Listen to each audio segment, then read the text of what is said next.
And welcome back. We are with our entertainment critic and still living on an Oz high. It's Ryan J. Good to see you, Ryan. Great to see you. Laughing with our buddy Ryan. Yes. How are you? Good. How are you? Good. It's great to see you. too. We'll talk Always. about your Oz experiences in a little bit, but first we gotta get to some movies because there's a scary movie out. Is this right?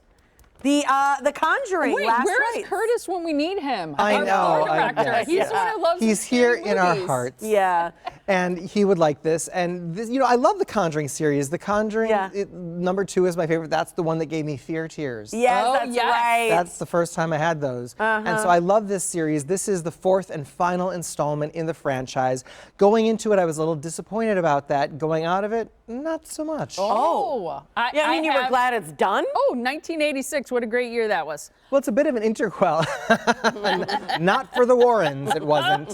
But, this is a bit of an interquel in the sense that it actually starts back as a prequel to Lorraine and Ed Warren, played by Vera Farmiga and Patrick Wilson, and such great roles for them in their careers. And these are based loosely on true stories of this couple that actually tracked down and dealt with supernatural, demonic possession and cursed objects and totems and collected them. That's where they had the spin-off from these franchises, Annabelle and all the rest of it, Yeah. right? This one, their young adult daughter is involved, and she has the same kind of clairvoyant powers that Of Mother course she Lorraine does. has, and she gets involved, and there's a lot more at stake. But I kind of, for all that I was sad it was going to be the last one, walking out, I'm like, okay. It's time. If that's what it's become, I'm okay with it to end. So the fact that it's partially a true story, it's just all I can think of is here's this couple. What cemented their marriage? Well, it was this kinship because they both like Brought together by demonic possession. whatever. Yeah. Okay, so are the monsters scary? No, and that's part of what made The Conjuring number 2, which is my favorite in the franchise, so great, is that those monsters, that's the first time we ever saw the appearance of the okay. nun, No. It wasn't that scary. It was freaky, had some really great elements, directed by the same guy that did the third Conjuring, and it had really wonderful closure at the end. Okay, so the ending it does feel felt like good. the end of the franchise. I was satisfied that way. But stream it. It's not a must-see on the big screen. I have seen one of the Conjurings with my oldest daughter who loves scary movies. What? And yeah, I know. I don't know what I was thinking. I'm just like, people turn on the lights. Yeah. right, Like I that know, always bothers yeah. me. Okay, so Seriously. let's get to the Wizard. Seriously, Yeah. The Wizard of Oz at Sphere premiere. Yeah, this was last week in Las was Vegas. that? Well, it's my favorite movie of all time. And I always wished to see what The Wizard of Oz would look like in widescreen. I was so overwhelmed by this. They converted it to the Sphere. It's almost 360 degrees. And it was like, if you've ever worn virtual reality goggles, Yes. and when you put them on, and no matter what direction you look, you can see You're things. in it. So this is without those goggles on. No matter where you look in the Sphere, you're seeing the movie. That's they cool. expanded the entire film, Whoa. so you're in the movie. It was insane. It reaffirmed for me just how wonderful this movie is and how it is and why it was such a formative part of my life. Attending the premiere was fantastic. I got to talk with some of the creators and stars, so take a look.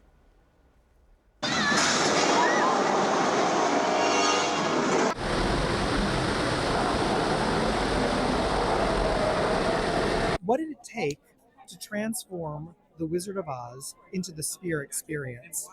Oh my God, to do it authentically instead of just like, oh, let's just hack this into a big screen. We spent most of our time researching the production of The Wizard of Oz. And it wasn't just, oh, look, here are these photographs and these artifacts. Let's dump them into computers and try to figure them all out. We look at, archives, sketchbooks, interviews, anything we could get our hands on to make sure that we're being authentic and doing this immersive experience with utmost love and care for this film. And then taking things like leading edge technologies like AI and combining those with the craft of visual effects and the unbelievable artists that sort of, have been perfecting their craft, combine those things together in order to create what you guys are going to see tonight, right? This is the most unbelievable telling of this story that has ever been done. It is at a massive scale, unlike anything you've ever seen. You're going to feel like you're on the set in 1939 with Judy Garland walking along the yellow brick road. What are you most looking forward to seeing tonight? I've already seen, clearly you also, but what everybody's wearing. I'm a fashion girl, and I love seeing everyone's nod to such a classic film. Beautiful. Yeah, absolutely. Okay, so during the while the clip was playing, you said there was snow, there were leaves. Right, it's a 4D experience. So in addition to it being like all around, you can see the top of the Emerald City, you can see what's happening over here on the side of the witch's throne room. Like during the apple tree scene, apples are thrown at you, like these little sponge apples. During the tornado, the wind is blasting so fast and leaves and debris is flying around, hitting you in the face and everything. You're literally inside the movie. It's running for an open-ended 6 months, so if it does well, it will be extended. It is worth every penny. Aww. If you get to Vegas, check it out, Wizard of Oz at Sphere. All right, we've got like seconds for the next one. Highest to lowest, this is on Apple TV+. This movie annoyed the heck out of me. It's so bad. It's directed by Spike Lee. It's based on a novel. It's starring Denzel Washington. It's about this New York music exec who is going to spend $17 million of his to buy a new business or buy his business. But then there's a kidnapping, and it's like that's how much the ransom is. So the movie like really explores this difficult dilemma. What would you do? Would you save a child's life or invest in business? And I was so chagrined by that. I was like, that's a moral dilemma? There's no choice there. You save the kid. This is the dumbest thing. I was so angry at this movie, and the music is horrible. Skip it. It's streaming on Apple TV Plus. But like literally, at the climactic moment at the end, it's Riverdance music. I was like, which I love Riverdance music, but why? Why? And I love Denzel Washington. I know. Oh, it's too bad. Thank you, Rye. Appreciate it. You can follow Ryan on socials at Ryan J Reviews, and for his full archive of entertainment reviews to help you decide what to see, stream, or skip, it's RyanJReviews.com.